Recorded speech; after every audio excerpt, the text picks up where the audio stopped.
Are you somebody who finds yourself obsessively thinking about men, whether that's you're single and you're wanting to find your partner, or you're on the dating scene and you're constantly wondering, where am I going to find a guy? Where am I going to find a guy? Or you're in a relationship and you just think about your partner 24/7? This video is for you. In this video, I'm going to teach you how to decenter men and become the love of your own life, because you are the only person you are guaranteed to spend the rest of your life with. For the past 16 months, I have been decentering men. After I left my last relationship, I decided that I wanted to take some time to heal. So I have been celibate. I have not been on a single date. I've not had a single kiss. And let me tell you how much I have changed as a person because of this, because my brain is no longer constantly thinking about men, because I learned how to decenter them and I learned how to pour all of that energy back into myself. And I want to share that wisdom with you because it has been one of the most empowering things that I've ever done. Decentering men gave me so much more energy to focus on myself.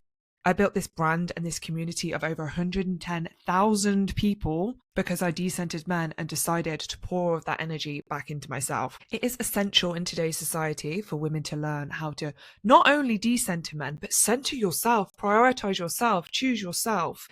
And if you stumbled upon this video by chance, or if you put in some keywords to find this video, there's probably a reason why you want to decenter men. And I want you to really just reflect on that for a second. Why is it that you feel the need to decenter men?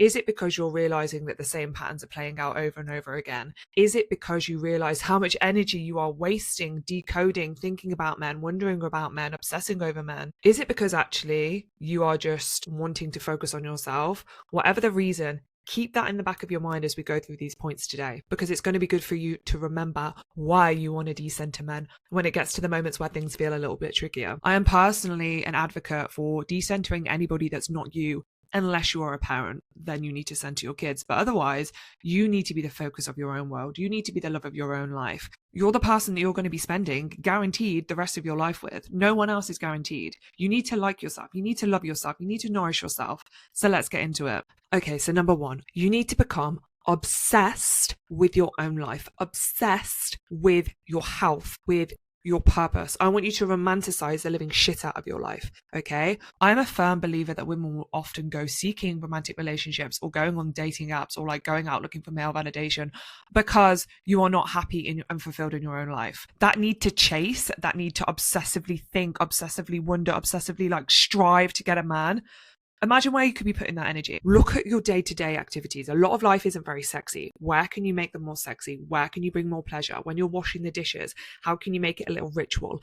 Maybe you buy some washing up liquid that smells really good. Maybe you put on a playlist. Maybe you're just in your pants and you're dancing and you just feel yourself while you're doing it. How are you dressing? Are you dressing in a way that makes you feel sexy and makes you feel confident and makes you feel empowered? Or are you just wearing the same tracksuit all the time? If that makes you feel good, do it. And this isn't about going out and spending loads of clothes. You've probably got stuff in your wardrobe that you don't wear right now because you're saving it for a special occasion. Today is a special occasion. Wear it today. Wear the lipstick because it makes you feel good. Put on that perfume that you store in the back of your cupboard for date nights. When you're cooking for yourself, set the intention to make it as nourishing for yourself as possible. Everything that you do, ask yourself this question: how can I make this more pleasurable? How can I take this up a notch? Very quickly, you'll start to realize like how much joy is in each moment of your day and how much you have control over whether it's joyous or not. If you have a day where you have to do chores and run loads of errands and you think, oh God, my life is so boring. If I had a man here, he would do all of this for me. If I had a man here, then at least I'd have him here with me. See how that mindset, you're going to look at your life and think it's a bag of shit. When actually, you're going to have to do those things whether you're in a relationship or not, okay? It's part of daily life. It's part of being a grown-up. So I want you to think, how can I romanticize this more? How can I make this day the best day ever, even though I have to run errands? Maybe you buy yourself your favorite matcha or your favorite coffee. Maybe you make it at home if you're low on cash. Make a playlist. Bring a friend. Stop off at your favorite park for a walk along the way. Smell flowers when you see them. My favorite thing to do is go on a walk and just look for different flowers and look for different plants and smell them. Like I messaged my friend a while back, like, oh my God, I just found a flower that smelled like bubblegum. Become obsessed with making your life so fucking beautiful that you only start to notice the good.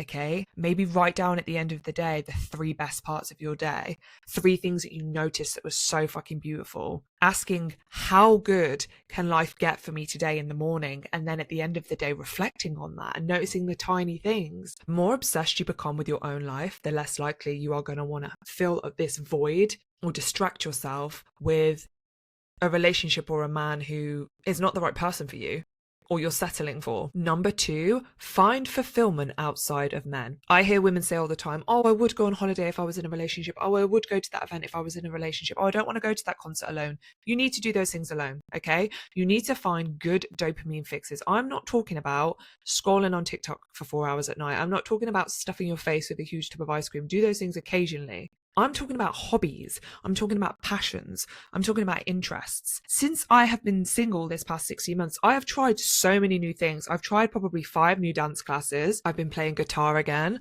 I started this brand and built this community because I had all of this energy, this creativity to pour out of me. I wrote 3 chapters of a book. I started this YouTube channel. Fill your calendar with stuff that feels good. Yes, that might be things that cost money, like going on trips, going to experiences, all these things. But there's so many things that you can do that are low cost or free. I aim to go to 1 new event a week where there's people that I don't know or there's something new. And most of these things are donation based, but it helps me figure out what I do and what I don't like. And I meet new people, and it feels really good for me to go to things on my own and put myself into these new experiences. And as you do this, you'll start to notice what feels really good for you. And this is what you need to be paying attention to. What feels good for you? Do more of that. I tried all these different dance classes, and the ones that landed for me were belly dancing and heels dancing. So now once a week, I go to this dance class, and it's like the highlight of my fucking week. I never would have done this if I was in a relationship, because I would have just watched Netflix with my partner at home or like done something with him. It's so empowering for you to do this. I recently had this moment where I thought maybe I was ready to date again. I'd done a lot of the healing work, and I felt like, okay, the next stage is to actually go on a date. I kind of opened myself up to it for a couple of weeks, but then I realized I really like my life. I actually don't want to give up any of my time right now. Don't get me wrong.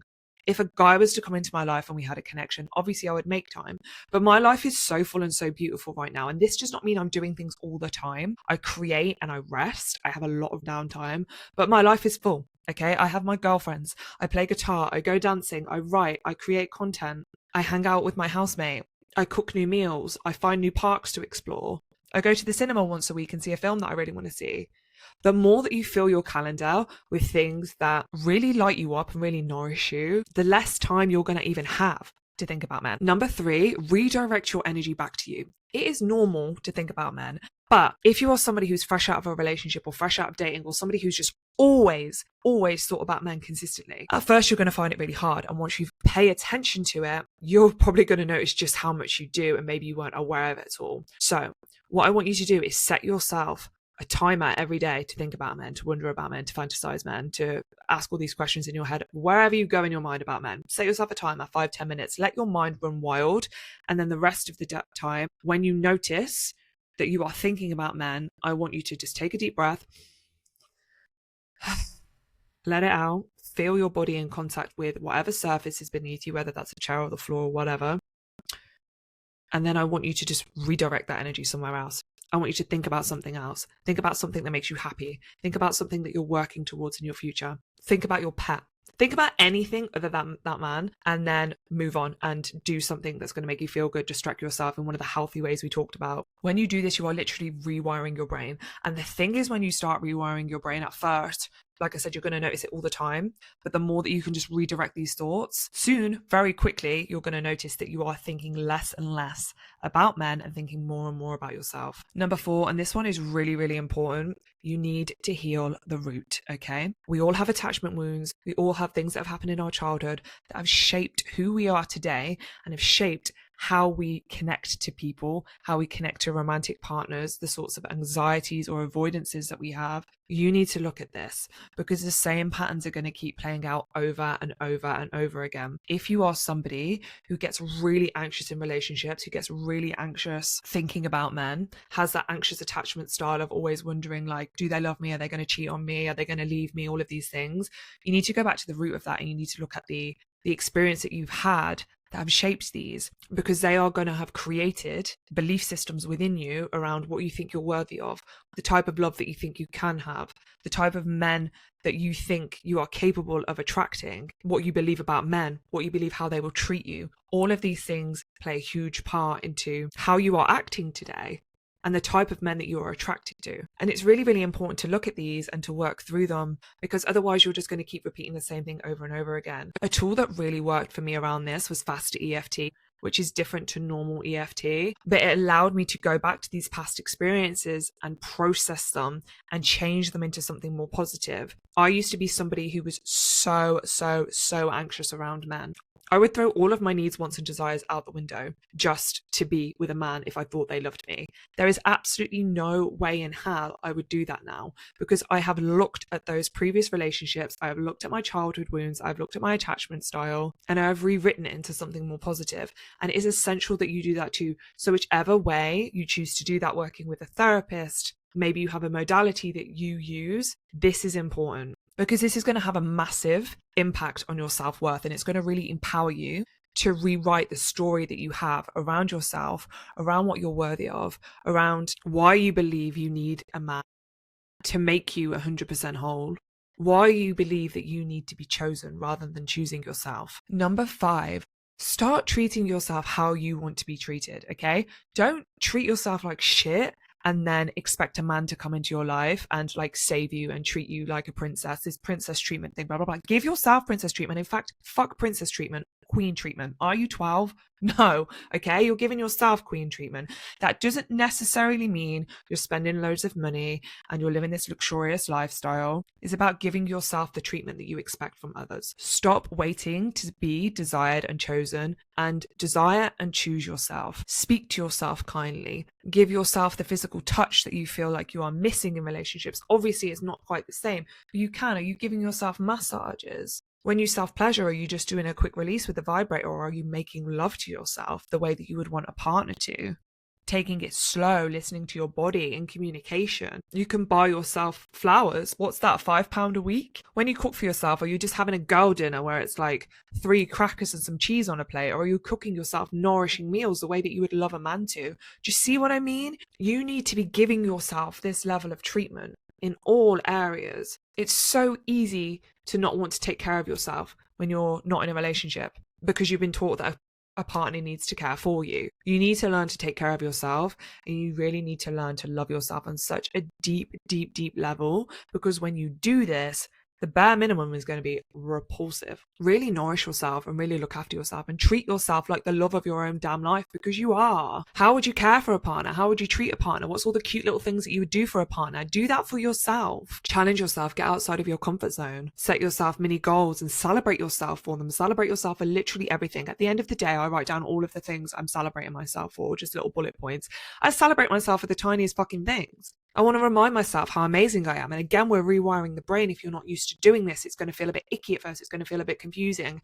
But why not celebrate yourself? Celebrate yourself for going on that walk. Celebrate yourself for not scrolling on your phone. Celebrate yourself for reading a book instead of watching TV. Celebrate yourself for speaking to a random person in a coffee shop. Hype yourself up like you are your number one fucking cheerleader. Because when you do this, you're going to really start to enjoy spending time with yourself. And when you really fucking love spending time with yourself, you're not going to want to spend time with other people unless they're giving you the same level of love and affection. And number 6, get around women who are doing the same thing. Okay, energy is contagious. If you're just surrounding yourself with women who are constantly talking about men, constantly talking about dating, honestly, it gets boring real quick. Okay, think about all of the amazing things that you have to say and all of the amazing things you know about other people. Bring that out in people. Okay, get yourself in rooms with women who have the same goals as you, or have the same passions as you, or have the same interests as you, that do not revolve around men.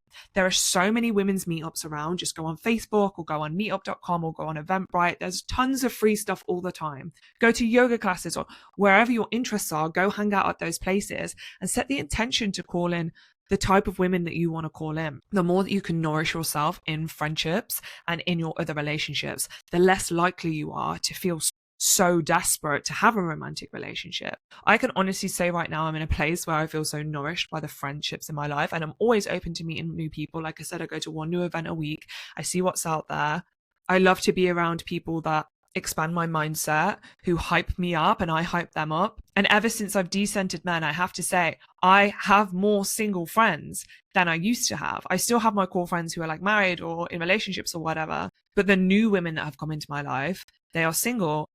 For anyone that says, oh, I'm too old, I don't actually believe that's true. I think it's all about intention and it's all about the energy that you put out there. I'm 34. Most people are getting married and having kids. Yeah, I moved to a new city 5 months ago, and the friends that I'm meeting, the majority of them are single. Okay. It's really easy when you're around people all the time that are just constantly talking about men and relationships and dating to think that you need to do that too. And you don't. Okay. So get yourself in the room, get yourself a social circle of women who have a lot more to offer, who have a lot more to say. Women are such fucking amazing human beings. Every single woman has things that are so interesting and unique to her. Find your people, talk about that, get to know them, ask them inquisitive questions, tell them bits about yourself that are obscure, or like tell them your dreams. I don't ever really get bored anymore. I actually don't know what boredom is. There's always something that I can do. I'm so lit up by building this brand. I'm so lit up by sharing my message that it's impossible for me to get bored. But I never ever would have found this. I never ever would have been able to bring this to fruition if I didn't decenter men. Because after going through the initial hard period of like almost like the cleanse and rewiring my brain, all of a sudden all this energy came back online for me to put into creative pursuits and to put myself into the world. And I want that for you too. Whatever it looks like for you, we are here to create, we are here to express. And I guarantee you, if you've been feeling creatively blocked, doing these steps is going to release some energy. And all of a sudden you're going to have a greater drive to put things out into the world. All of a sudden you're going to be having these ideas that's come to you out of nowhere that feel incredible. So I hope this video has helped you today. If there's anything specific you want me to go deeper into, there's a video you want me to create, drop a comment below. Please like and subscribe. If anything has really resonated for you today, let me know, and I'll see you in the next video. Lots of love.